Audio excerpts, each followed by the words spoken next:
Welcome. If you're tired of hearing that notification sound every time someone joins your Discord server, you're in the right place.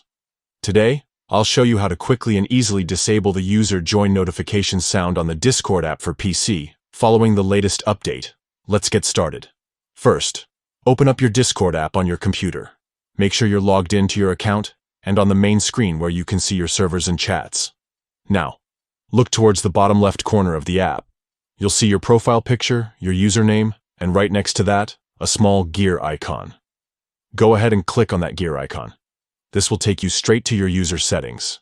Once you're in the user settings menu, you'll see a list of different options on the left side. Scroll down a bit until you find the section labeled Notifications.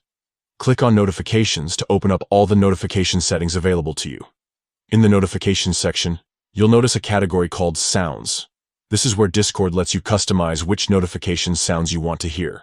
Scroll through the list of sound options until you find the one labeled User Join.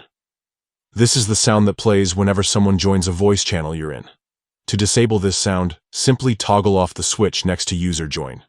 Once you've done that, Discord will no longer play a sound when someone joins your channel. It's as simple as that. Taking a moment to adjust these settings can make your Discord experience much more peaceful, especially if you're part of busy servers or gaming communities where people are constantly joining and leaving voice channels. That's all it takes to turn off the user join notification sound on Discord for PC. If you found this guide helpful, don't forget to check out our other tutorials for more tips on customizing your Discord experience. Thanks for watching and enjoy your quieter, more focused chats.